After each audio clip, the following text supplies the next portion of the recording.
Entonces, bueno, ya hemos ido conversando un poco acerca de cómo nos vamos contextualizando a nivel nacional como docentes. Esa primera problemática que entonces tenemos es que nuestras áreas, matemática, comunicación y otras más, han sido entendidas por el contenido más que por el logro de aprendizaje que queremos ver al final del camino. Queremos que los niños comprendan lo que leen, pero no les hacemos disfrutar de aquello que lee.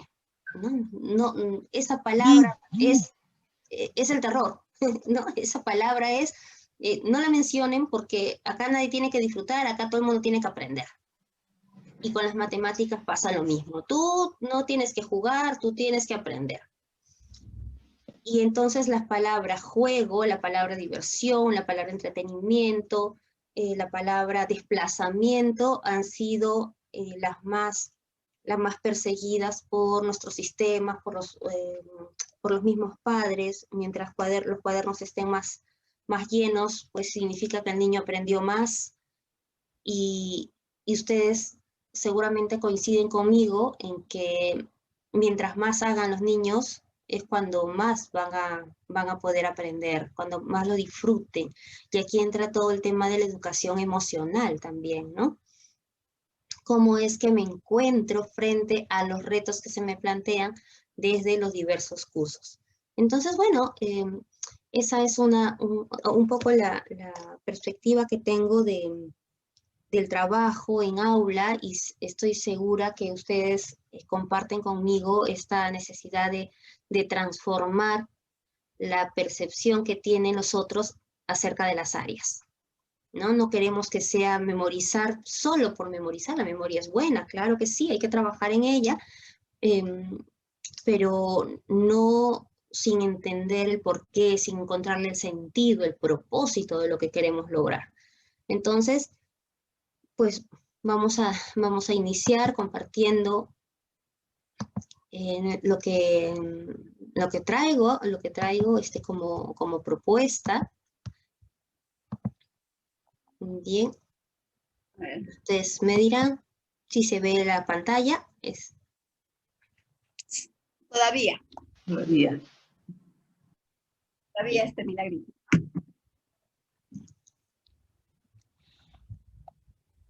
Ahí está cargando. Ahora sí, ¿no? Ahora sí, hermano.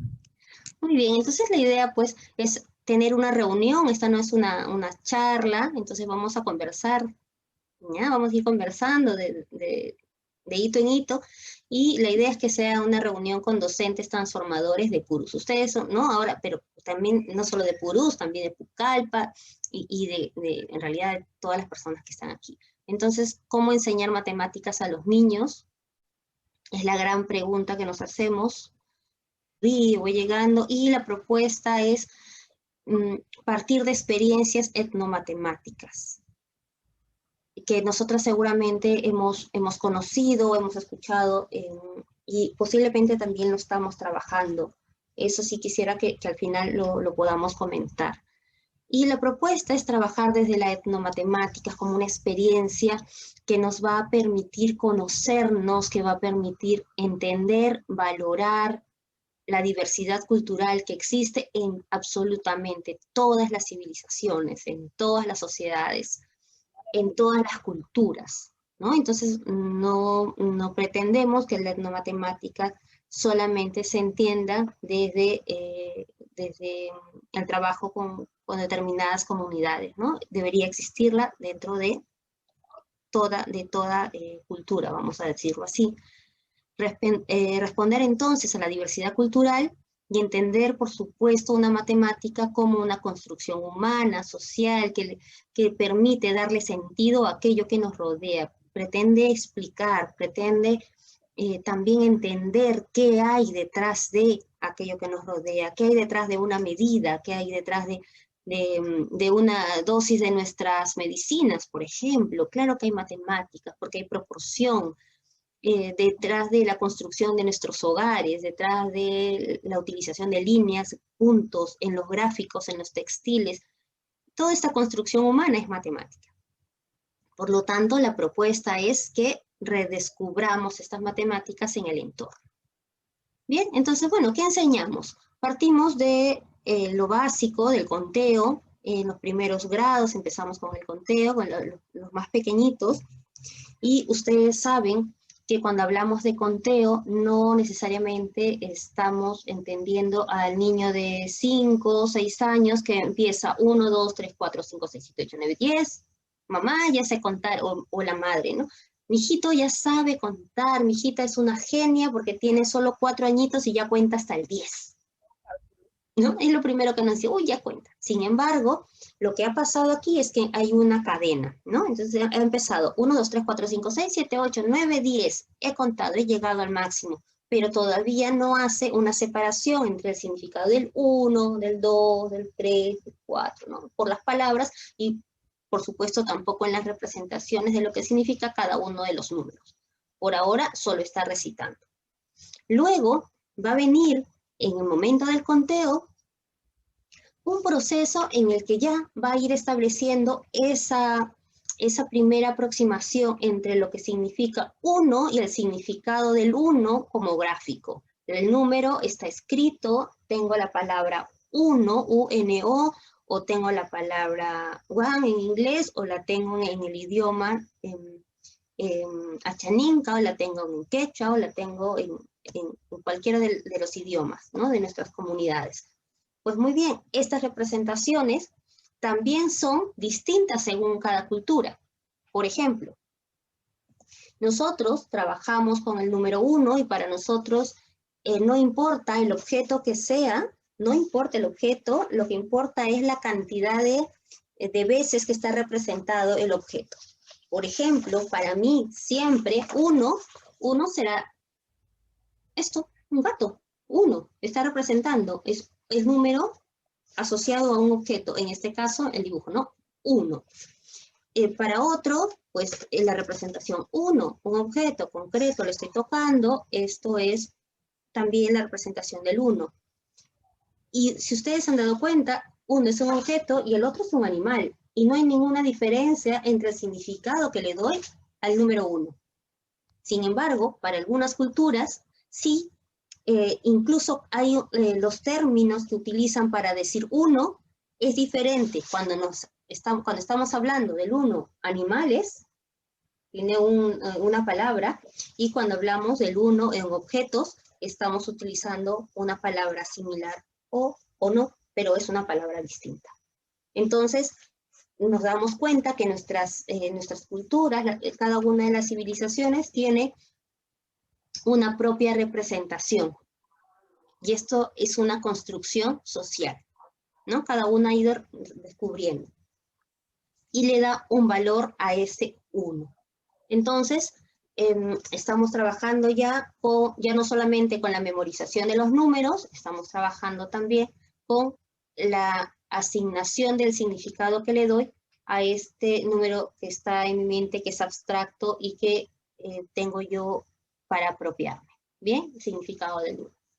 Pero luego voy a poder empezar a trabajar con los números, ya los conozco en el idioma que tenga, 1, 2, voy a decirlo en español, ¿no? 1, 2, 3, 4, 5, pero también puedo decir 5, 4, 3, 2, 1, no importa, hay irrelevancia del orden.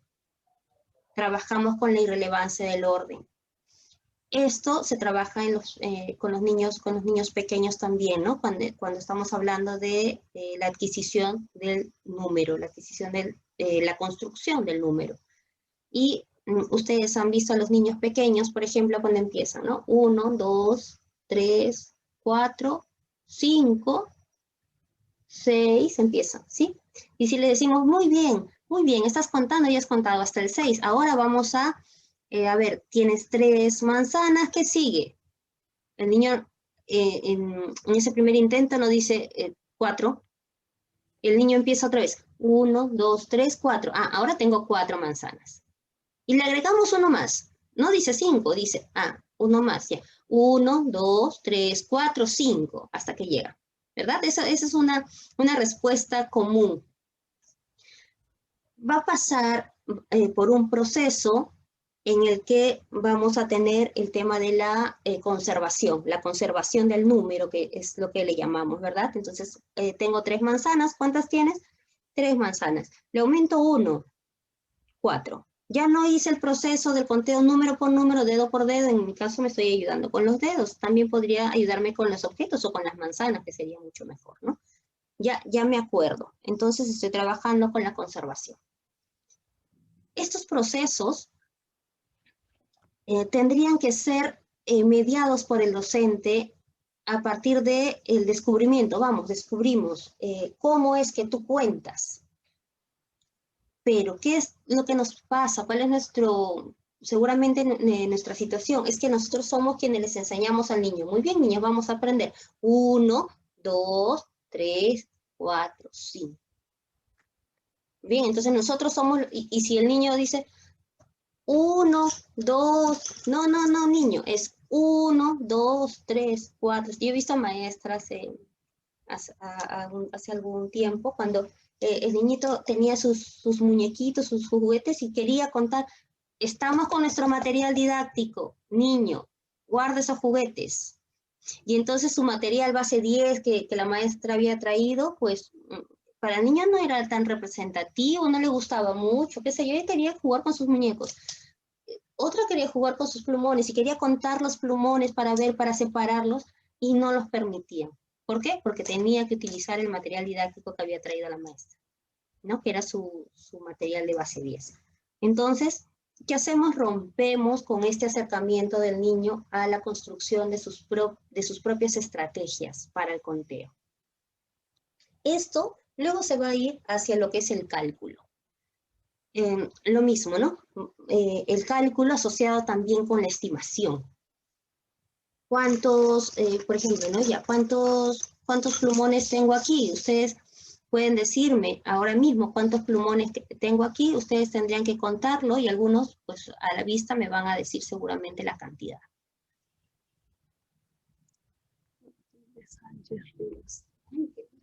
7, vamos a ver si es verdad. 1, 2, 3, 4, 5, 6, 7, 8, 9. Uy, les faltó 2 por allí que estaban escondidos, seguramente no se vieron bien. ¿Pero qué ha hecho la maestra? ¿Ha hecho 1, 2, 3, 4, 5? No, ha hecho una mirada rápida, posiblemente, y esa mirada es la subutización. Tengo asignado la memoria, la cantidad de objetos y la cantidad o el número que le asigna al objeto. Esto es un ejercicio interesante, ¿no? Para los pequeñitos también, con los objetos que tengamos a mano. Tengo 3 hojas, tengo 3 piedras, tengo 4 piedras. Es solamente coger una cantidad y decir, ¿cuántos útiles tengo aquí? Aquí además, aquí en este caso, no estoy trabajando con conjuntos clasificados, ¿no? Como los objetos no están clasificados. Acá hay una crayola, acá hay plumón y acá hay color. Y este es otro de los ejercicios que también podemos hacer con los niños, ¿no? Vamos de una cantidad de objetos, de un conjunto de objetos, vamos a clasificar. Y entonces empezamos a trabajar el cálculo a partir de la clasificación de objetos por las características que éstas pueden tener. Entonces, ¿qué objetos tenemos en nuestro entorno, en nuestro contexto, maestras? Por favor, ahí ayúdenme ustedes. ¿Qué materiales son los que ustedes utilizan para trabajar el cálculo?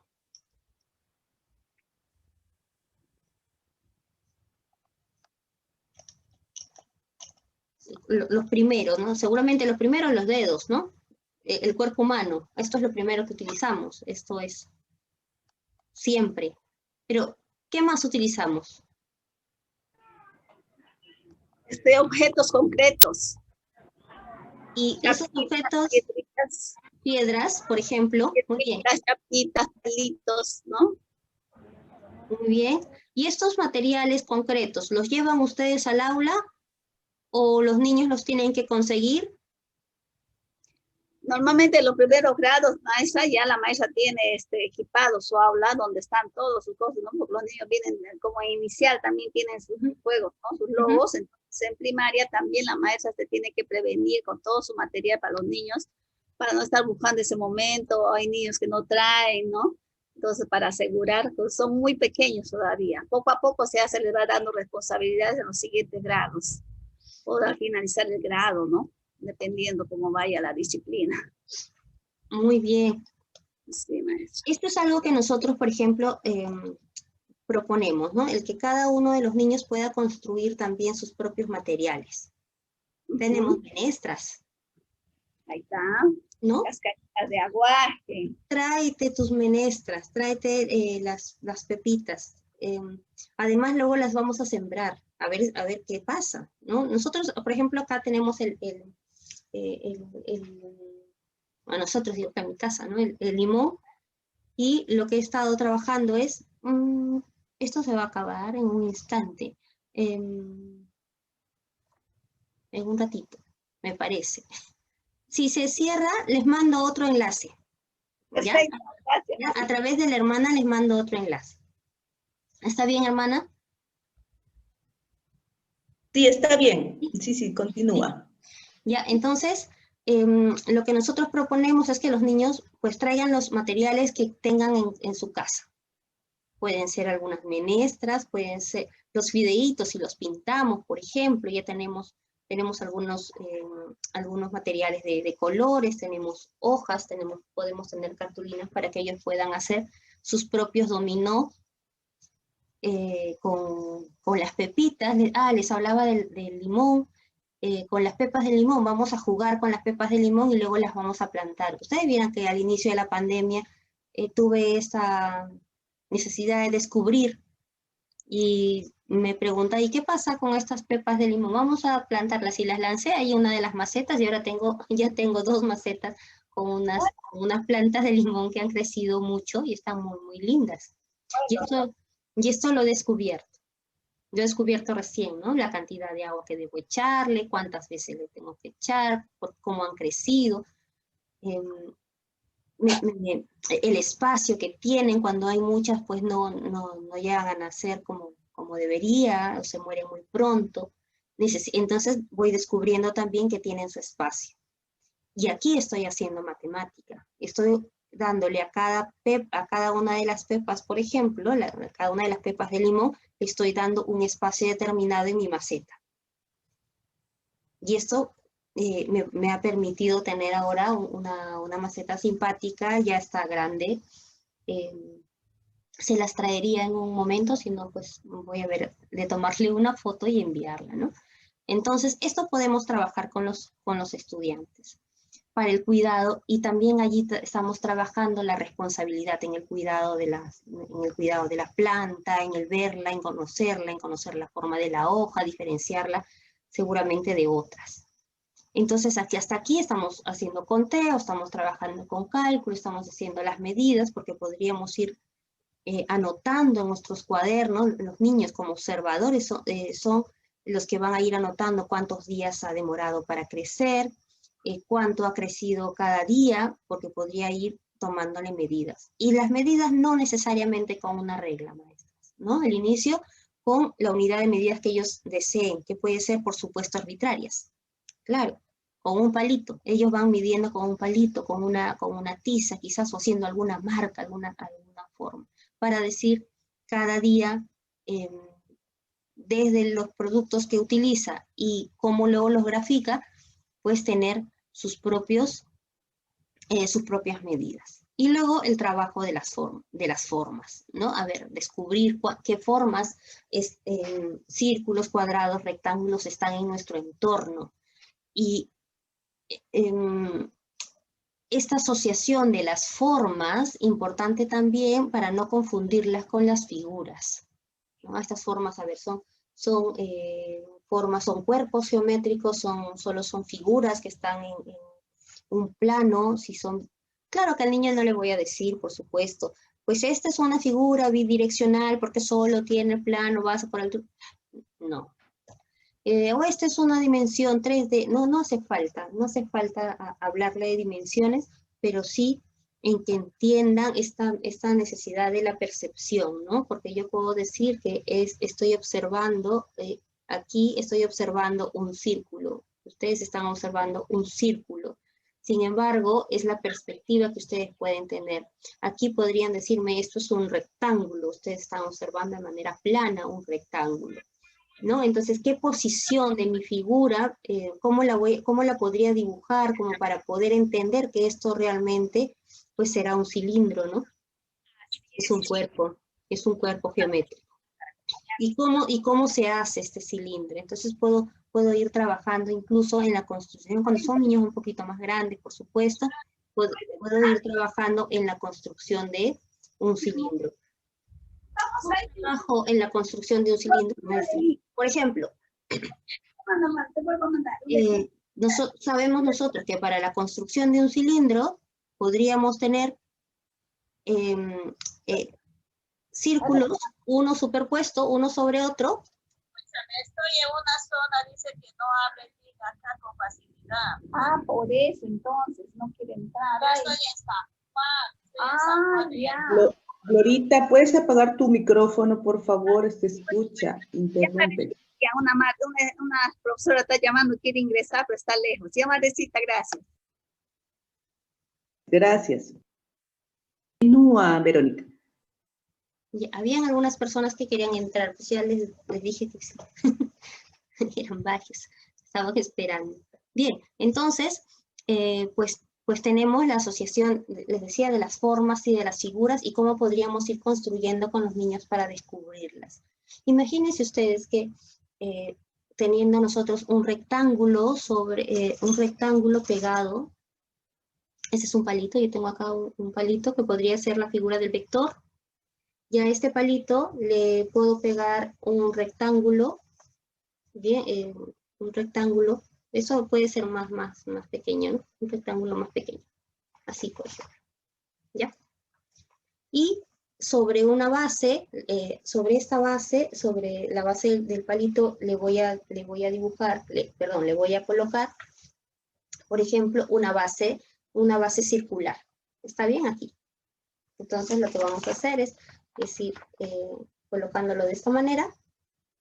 Y lo que voy a hacer es girar, ustedes, como el jazz, ¿no? Como hacemos girar el jazz. Y al hacer girar, nosotros no vamos a ver a un rectángulo que se está moviendo. Vamos a ver la construcción de un cilindro. Y entonces, descubrir esto, wow, los niños, se trabaja con los niños, ¿no? Y lo mismo pasaría con el cono, por ejemplo, cuando trabajo con un triángulo, ¿no? En vez del rectángulo. Y van viendo la conformación del cono.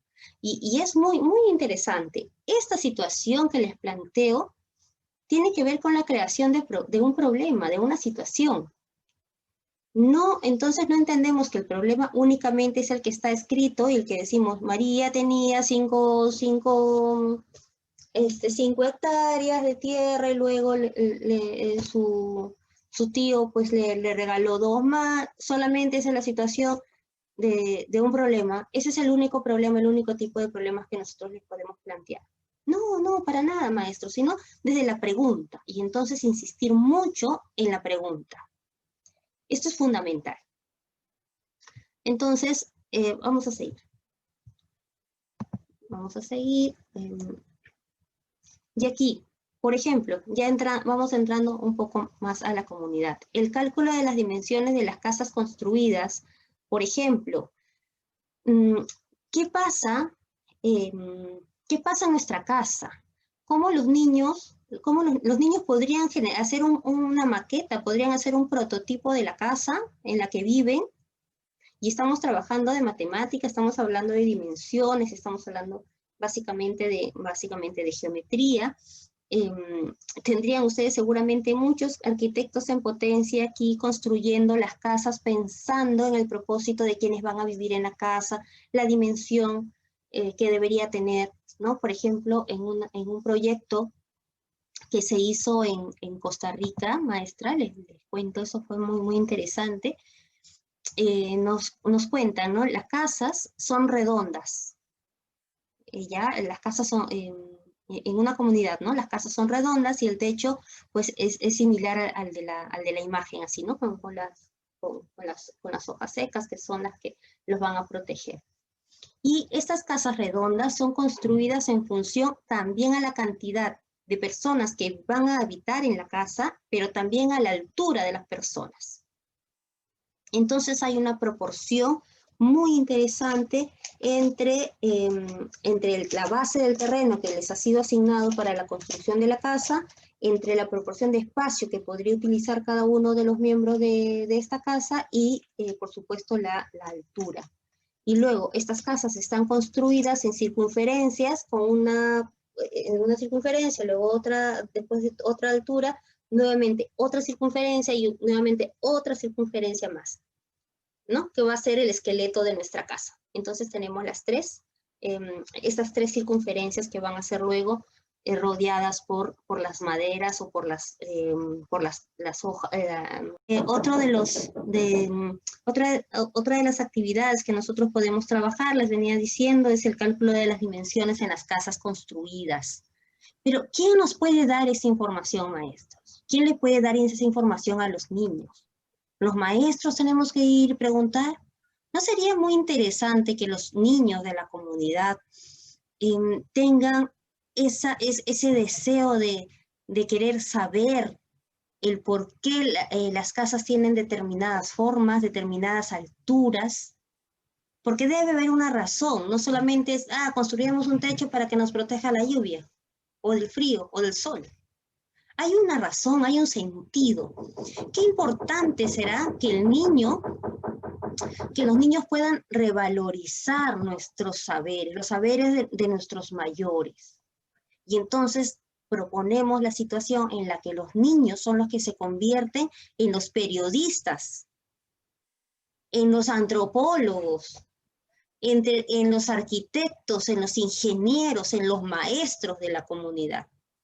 Tenemos a los niños, a las niñas que están preguntando, que quieren construir, que tienen esa intuición para querer generar nuevas formas, por ejemplo. Pero para generar algo nuevo, qué interesante será conocer cuáles son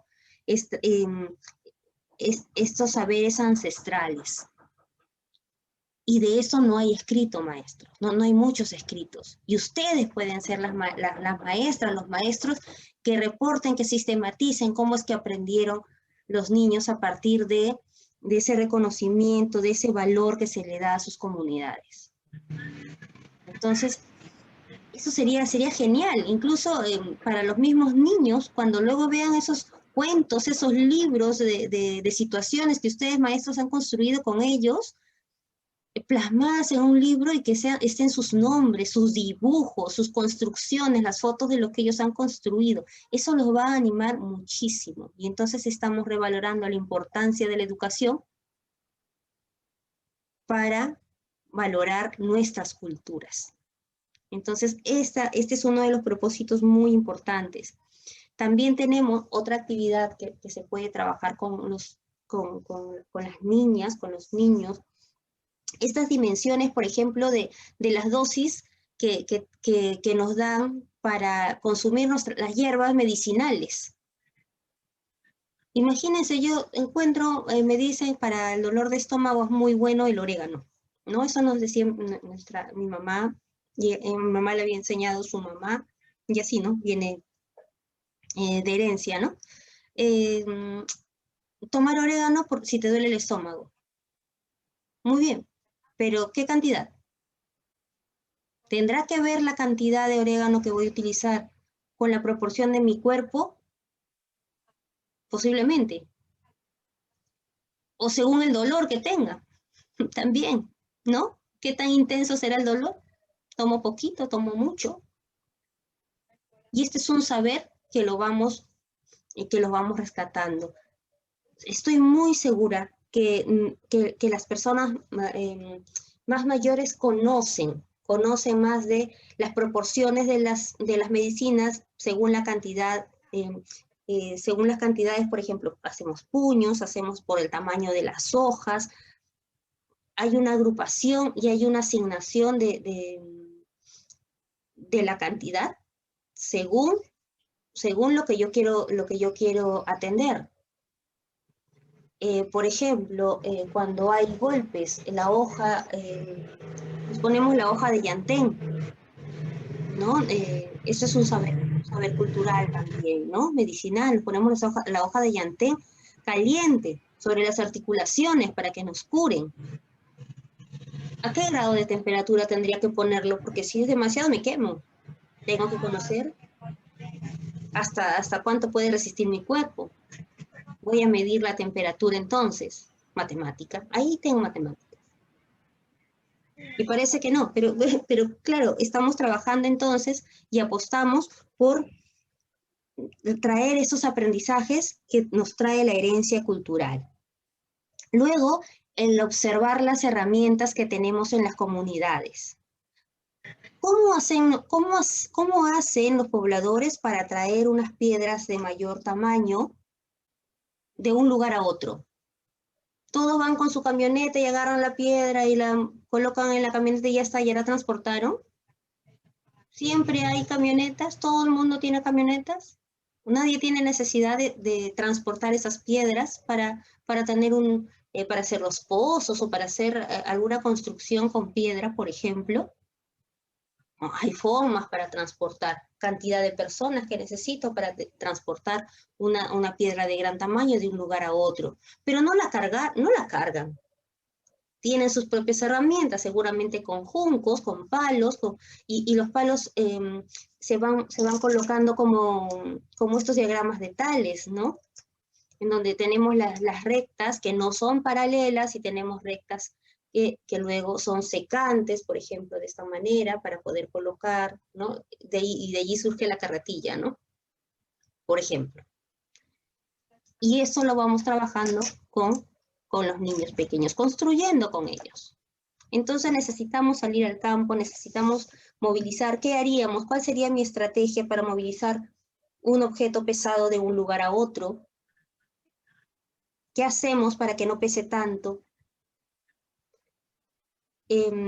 ¿Cómo hacemos para mover una piedra?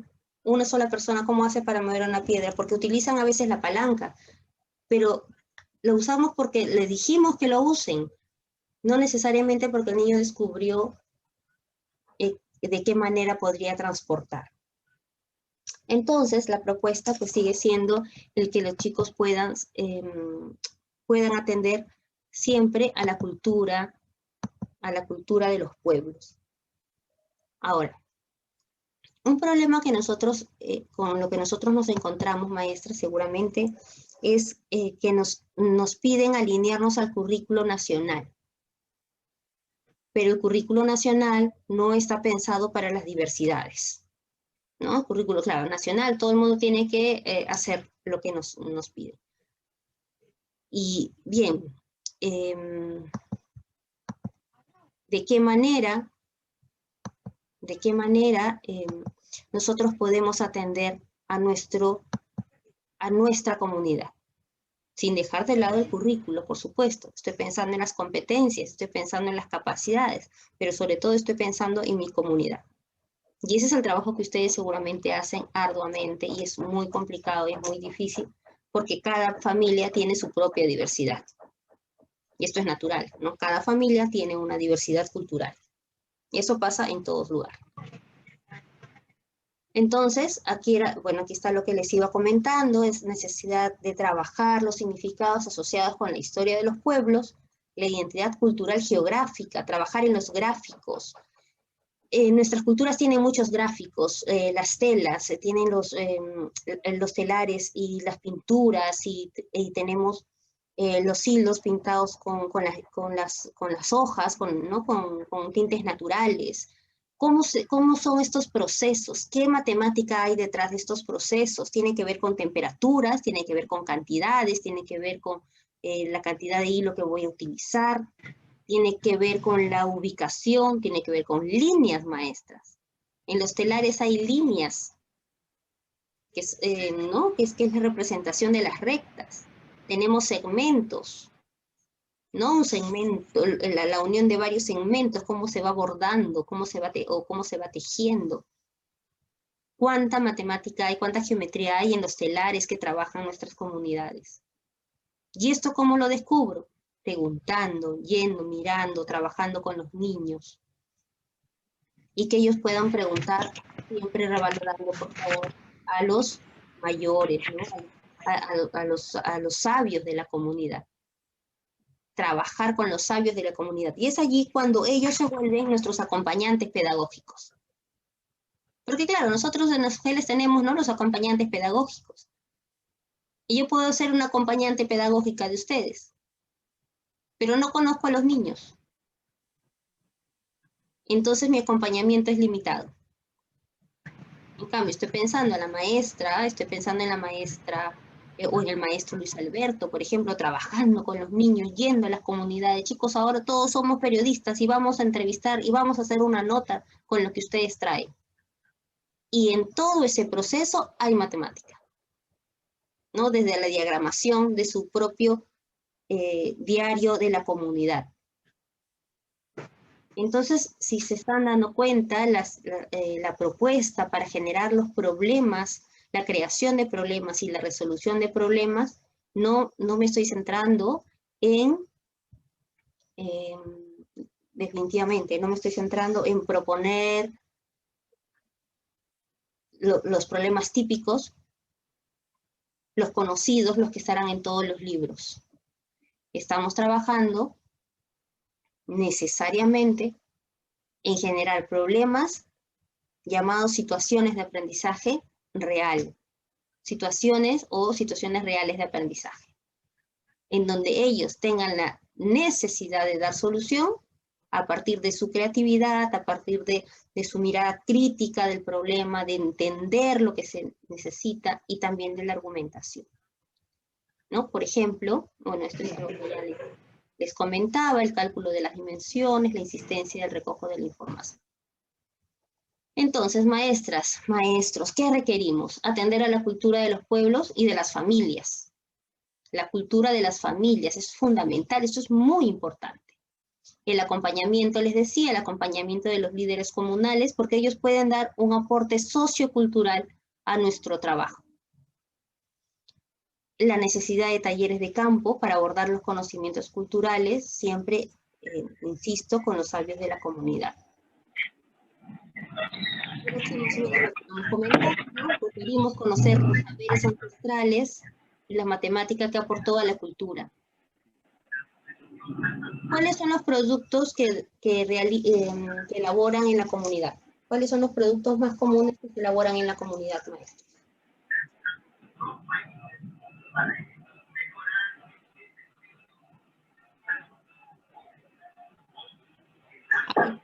¿Elaboran productos? Sí, están elaborando, bueno, por ejemplo, en Purús, hamacas y lo que son esos collares, estos carteras.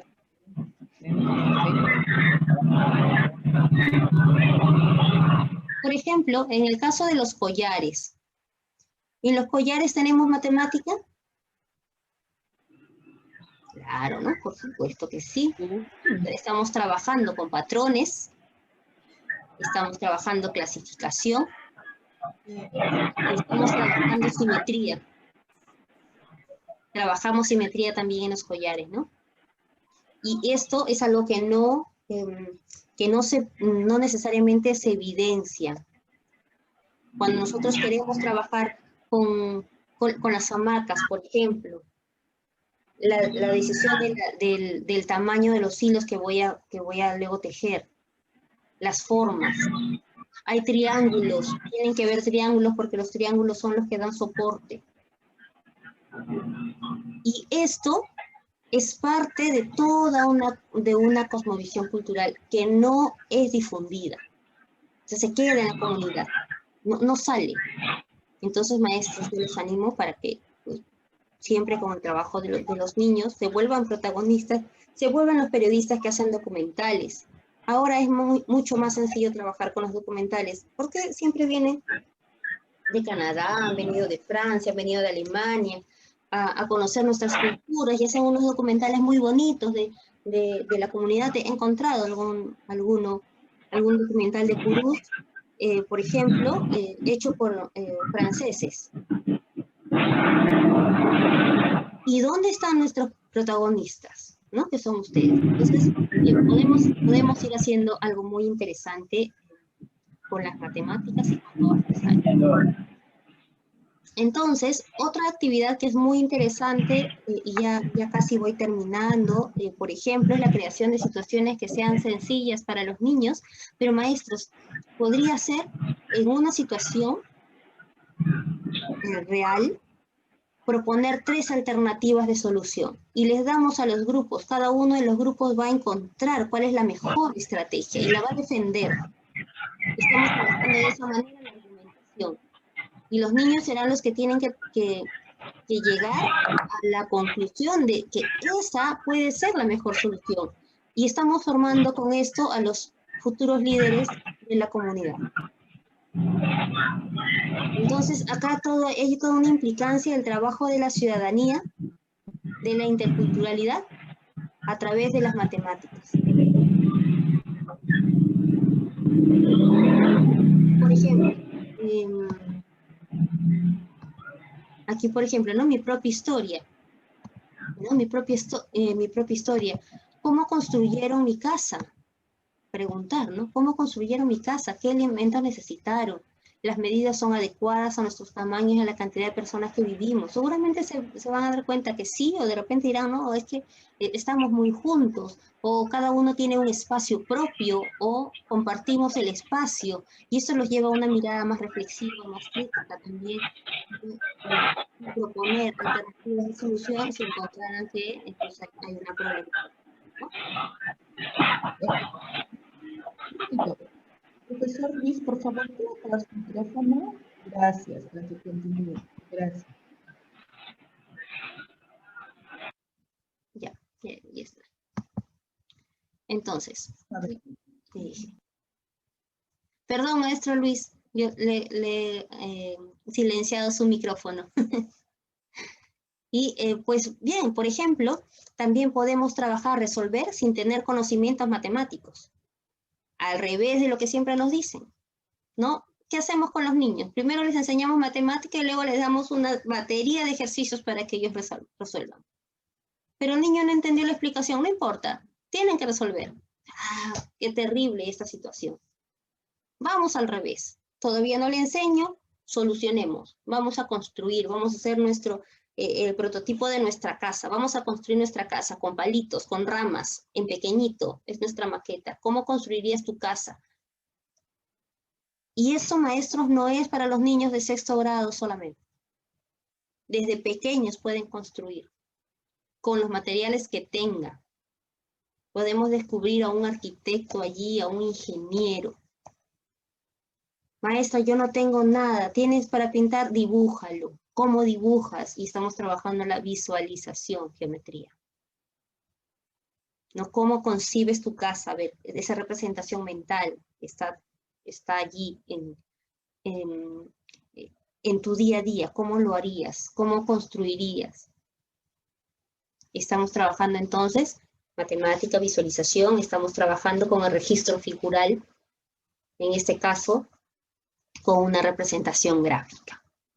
Entonces, luego planteamos la situación, la formulación y la validación, ¿no? La teoría de situaciones didácticas. Este es algo que se trabaja ahora, también el planteamiento desde el currículo nacional.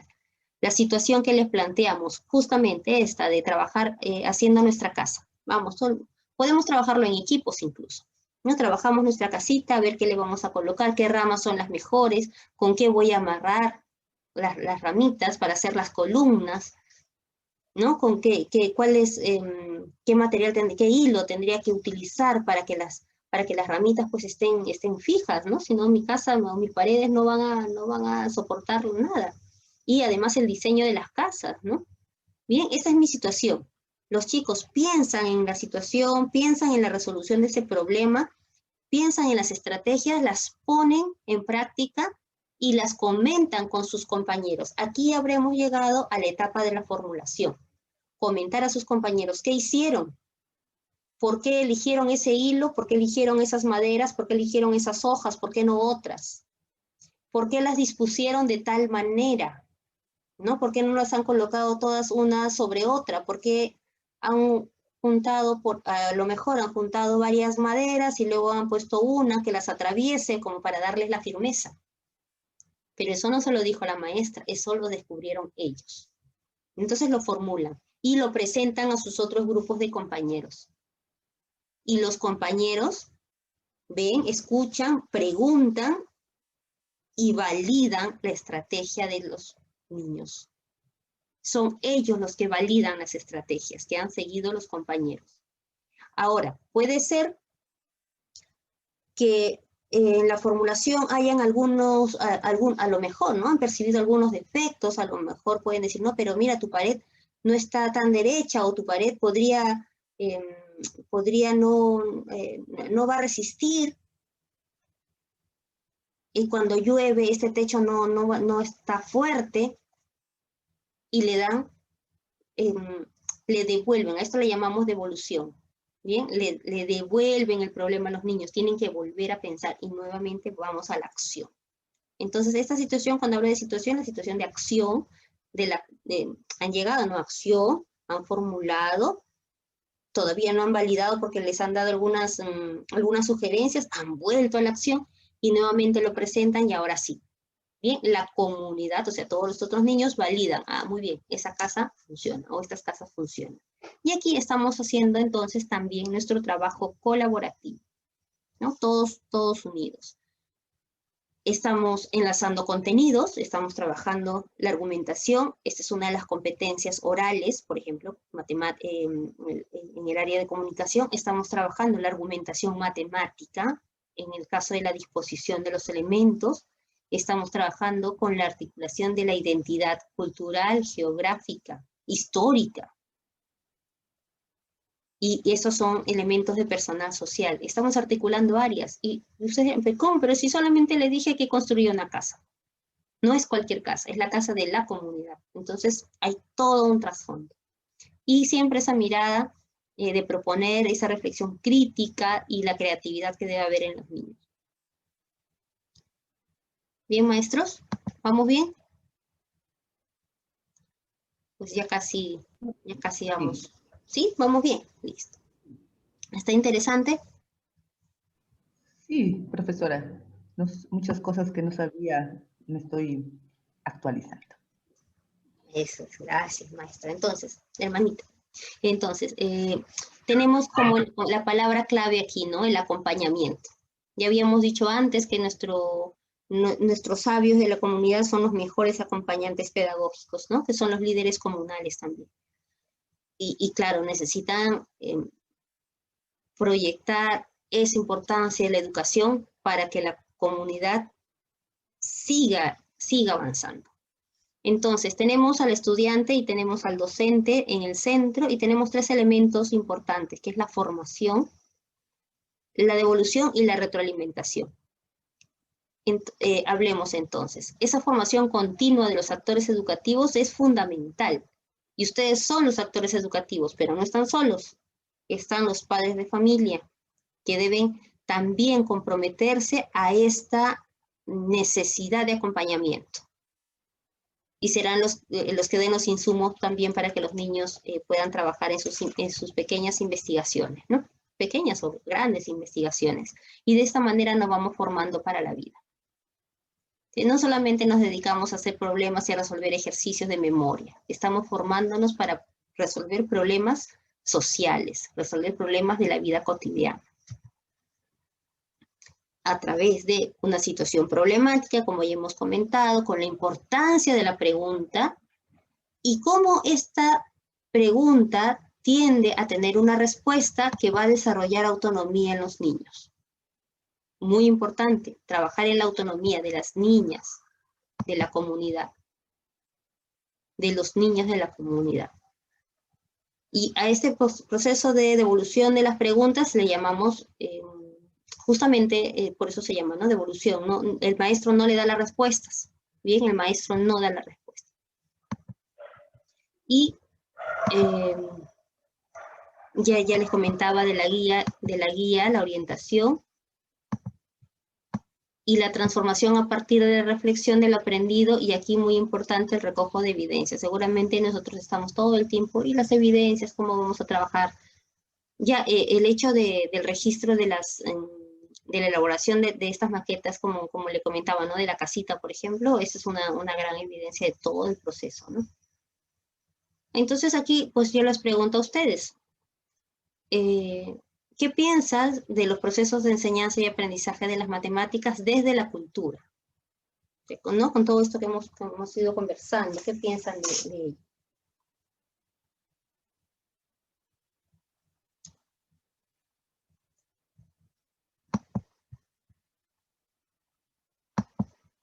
Bueno, yo creo que es importante que desde el contexto real, desde su propia identidad cultural, los niños vayan aprendiendo que están rodeados de un mundo matemático, ¿no?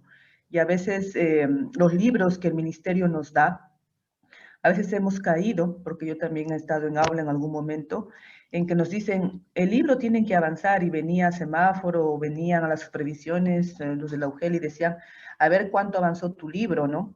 Pero un poco que el niño a veces, por ejemplo, en las zonas de la sierra o de la selva,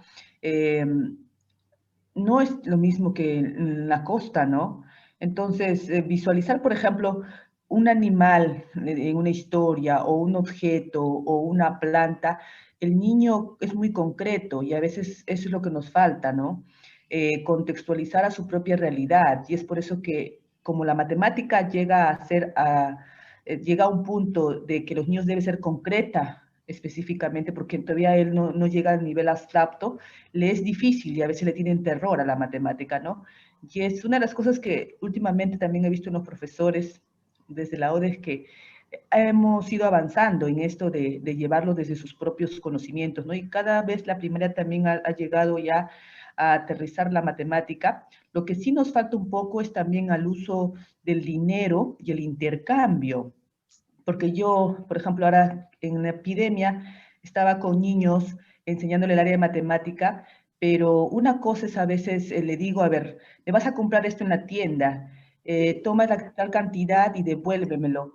En un papel no me lo hacen. Y a veces nos quedamos en esto, que el profesor le exigimos al niño que me haga un papel, pero mentalmente el niño busca sus propias estrategias para resolver su problema. Entonces, un poquito allí es que el profesor tendríamos que estar abiertos a esas estrategias que el niño busca, pero en su vida diaria, ¿no? En sus cosas cotidianas que va utilizando la matemática, ¿no? Eso podría. Sí, sí, exacto. Es hacerlos protagonistas. Y los maestros y los padres de familia a veces no apostamos por la autonomía de los niños, ¿no? Entonces a veces pensamos, es que es chiquito, no va a poder, y lo sobreprotegemos de tal manera que a veces pues los anulamos, ¿no? Y eso, bueno, en la costa pasa mucho, pasa demasiado. Los niños son muy demasiado sobreprotegidos. Entonces, para comprar tiene miedo, no, y si me van a dar el vuelto, ¿y cuánto me van a dar? Y entonces se queda no, yo voy a ir contigo. Entonces recién ahí los padres están llevando a sus hijos al mercado con la intención, a ver, tú compra, ¿no? Toma esta cantidad de dinero, eh, ¿cuánto vamos a gastar? Pero no siempre trabajamos con el dinero, podemos intercambiar, como usted bien decía, ¿no? Podemos intercambiar productos, pero ese intercambio de productos tiene un sentido también, porque se le da un valor a cada uno de los productos que tenemos, ¿no? Entonces, no es el intercambio solo por eso, ¿no? Solo por intercambio. Y hay una matemática que es propia a cada individuo, y eso es algo que no se trabaja. Entonces queremos siempre estandarizar y todos tienen que pensar igual y todos tienen que sumar de la misma manera. Y no, si bien es cierto, hay que respetar las convenciones matemáticas, los términos matemáticos, ¿no? También es importante respetar las matemáticas que están implícitas en nosotros. De modo que cada uno es capaz de asociar los productos, de hacer categorías, de agrupar los objetos que tiene según algunas características, y esta debe ser respetada, porque otro puede venir y tener una distribución o categoría o clasificación distinta, lo que no quiere decir que sea incorrecta, ¿no? Entonces, eso es algo que se debe seguir trabajando. Entonces, bueno, este es un semáforo, justo había mencionado el semáforo, pero este es un semáforo para reflexionar. Nosotros les dejo esas preguntas, ¿no? Los aprendizajes solo dependen de los niños, ¿no? Eso es algo que que podríamos cuestionarnos. ¿Solo dependen de los niños los aprendizajes? ¿Cuál es el rol del maestro, el rol de los adultos, de los líderes de la comunidad que quieren educar al pueblo? Quieren educar. Necesitamos gente que quiere educarse, que valore la educación como ese transporte para el progreso, ¿no? Tal vez debemos mirar nuestras prácticas de enseñanza, ¿no? ¿Será que debemos hacerlo? Esto es fundamental. ¿Lo estamos haciendo? Seguro que sí, si ustedes están aquí por ello también, ¿no? Y si enseñamos desde la postura de quienes aprenden, sería esa luz verde, ¿no? Vamos a ver, ¿quién es el que aprende? ¿Cómo aprende? ¿Cuál es su mirada? Y respetar ese ritmo de aprendizaje que tienen, esa necesidad de querer descubrir, de querer investigar. Proponle el juego y el niño estará feliz jugando, aprendiendo. Y bueno, yo les comento, hace un tiempo, hacía un taller con unas niñitas. La idea era llevar el taller a niñas que tengan problemas con las matemáticas. Entonces eran niñas de segundo y cuarto grado de primaria y las maestras tenían que determinar pues quiénes tenían mayores problemas, ¿no? Bien, llegó el día del taller, las niñas llegaron y una con su cuaderno ya estaba lista para apuntar. Y entonces, claro, estábamos jugando, yo escribía en la pizarra los juegos, las respuestas que ellas iban dando, y la niña ahí preocupada porque tenía que escribir. Y le decía, bien, ya terminamos, jugamos, y voy a empezar a borrar la pizarra. Y la niña, no, por favor, es que no he escrito nada. Y no, es que no tienes que escribir. No, pero es que si no escribo, mi mamá no me va a creer que aprendí. Y entonces fue un dolor tan grande, porque sí, pues los acostumbramos a que tienen que escribir todo lo que dice en la pizarra y el niño está más pensando en lo que debe transcribir al cuaderno que pensando en lo que debe vivir para recordar, para disfrutar. Y que, claro, no se quede en el disfrute. Esto es una construcción progresiva. Si se queda en el disfrute, solo por el disfrute, sin haber entendido qué es lo que ha vivido, pues va a tener muchas complicaciones luego, porque no está siendo consciente de todos los procesos que están allí implícitos, ¿no? Eso es lo que deberíamos trabajar mucho.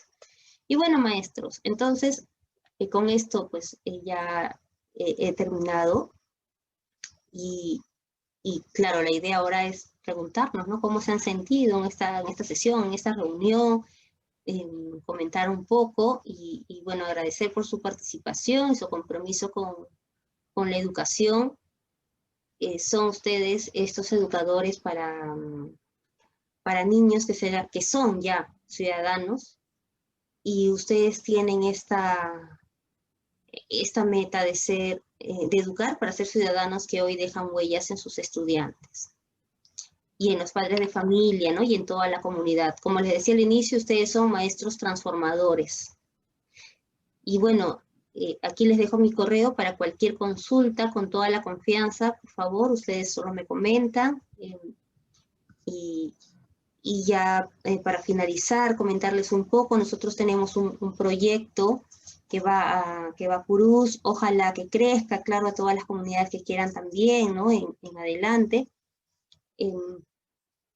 Y construir ciudadanía desde, bueno, ahora desde la radio, desde el encuentro con ustedes, y que esto que podemos proponer pues vaya a las aulas y cada vez vayamos transformando el espacio en el que nos vamos desarrollando.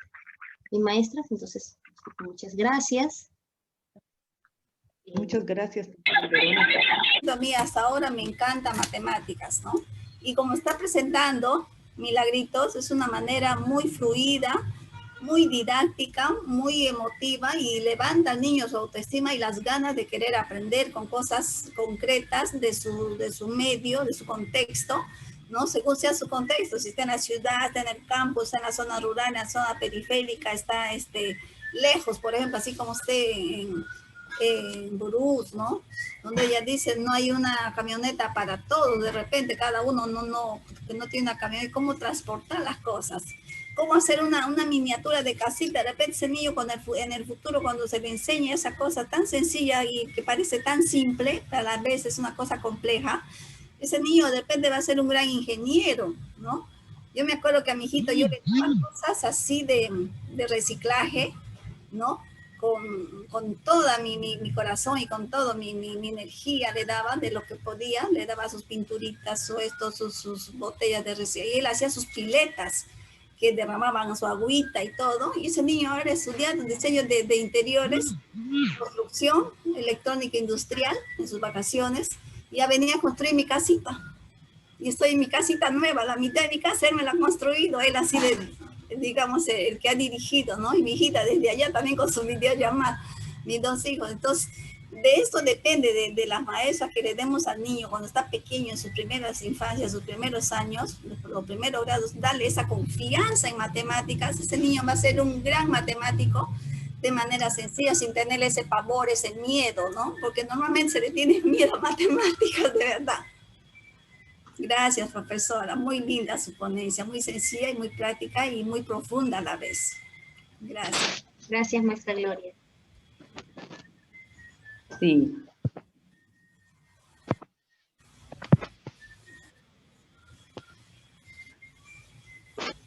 Maestra Cindy, ¿qué le ha parecido? ¿Qué impresiones tiene? Cuéntenos, por favor. Muy interesante, Miss. Muy práctico, como ya dijo la maestra Gloria. Muy sencillo para que los niños puedan interactuar. Como dicen, no todos tenemos ese miedo a las matemáticas. Tenemos que eso, uy, matemática no. Pero es una forma que el niño tenga ese acercamiento, ya sea mediante juegos, con cosas que están en su entorno, para que les sea muy sencillo. Y de ahí partir de enseñanzas tan pequeñas, tan significativas de su vida cotidiana, partir hacia la dificultad de los siguientes grados. Eso sería todo, Miss, y muy agradecida con usted.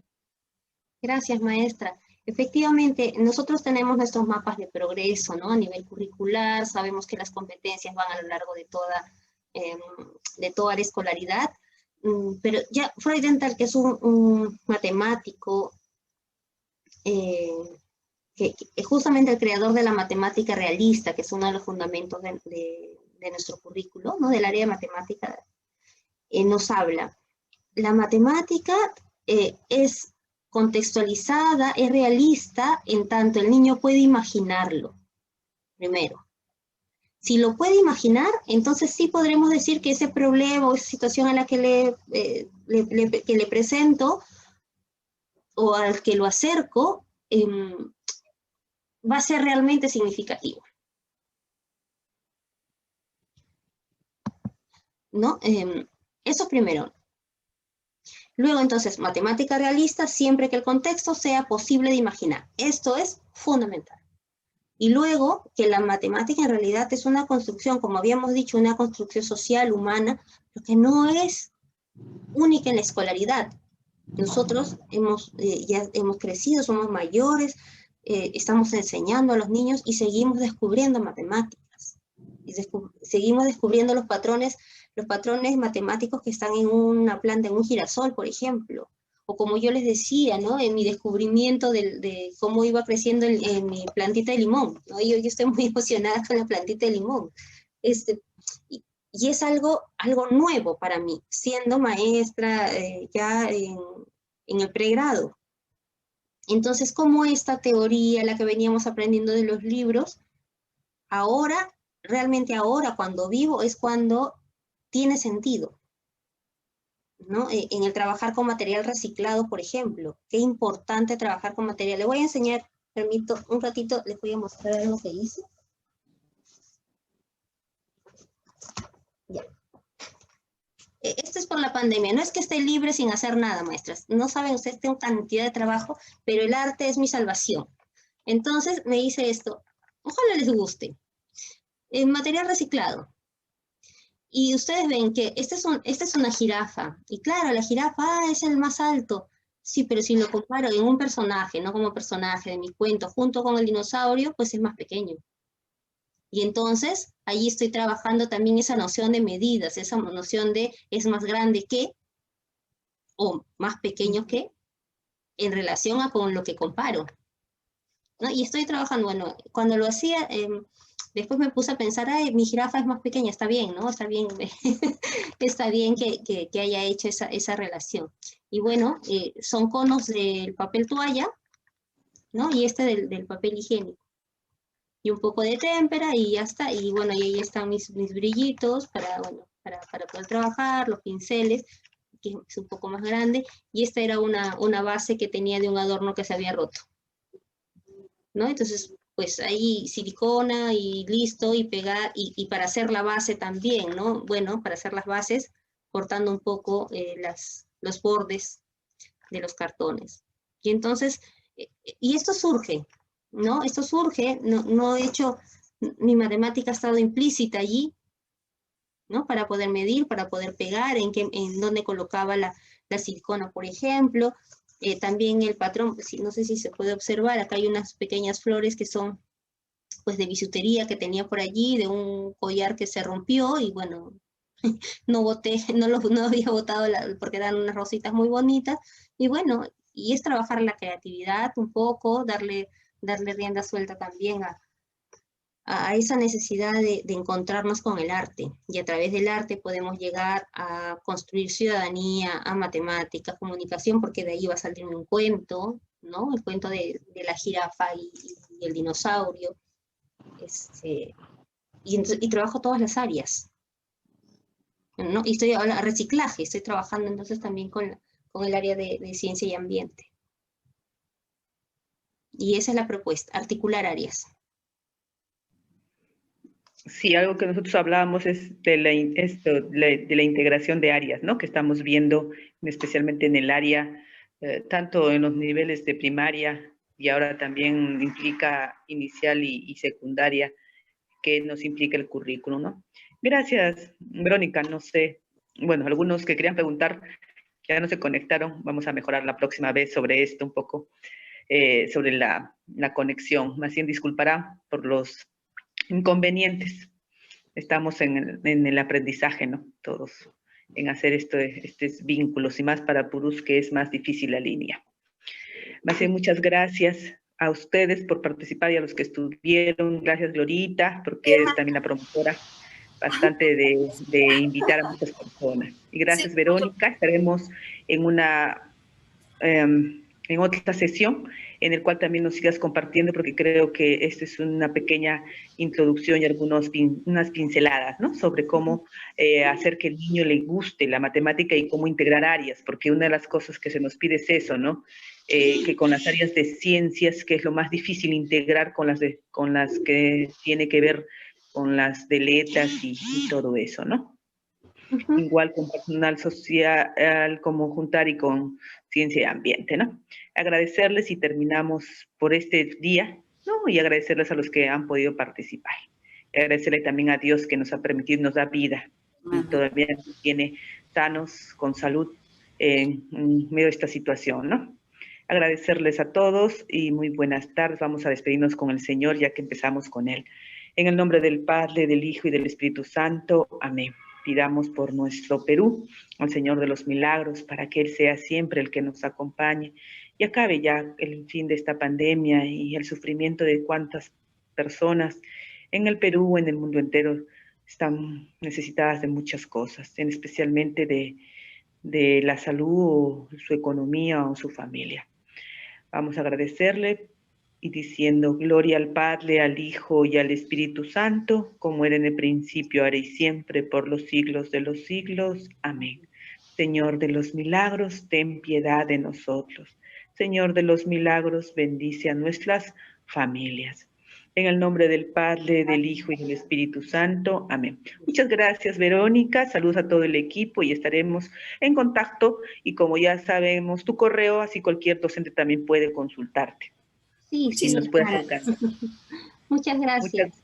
Muchas gracias y hasta una próxima reunión y coordinación con ustedes. La próxima trabajamos geometría entonces. Geometría con regulación de áreas. Hermana Verónica, sí, en eso también estoy de acuerdo y le voy a pasar algunos datos sobre este trabajo de simetría y asimetría y que va también de acorde con Aprende en Casa. Miren cómo todo está integrado. Dios es grande. Muchas gracias. Ya, ¿ves? Muy bien, Cuídense gracias, mucho. Lorita. Está muy Ya, asociado al arte también. Gracias, Yolanda. gracias, Lorita. Gracias, profesora Cindy. Janie ya no está. Profesora Cindy Reate, ¿y ustedes de Galpesa? No. Sora Neta. Ah, Sora Neta de Jesús, qué lindo, Sí. muchas gracias. Mira, yo a fin de mes les voy a dar un premio, perdón, a fin de año, a todas las maestras que son Nos da premio, Gloria, Ay, gracias. muchas gracias. así que calladito nomás. No, Glorita, que no quede grabado ya. Profesor Luis Alarcón, más bien los que les insisto, tiempos no piden, y los últimos son los primeros, mire, Dios es grande. Gracias, maestra. Gracias, Que tengan gracias. buenas tardes.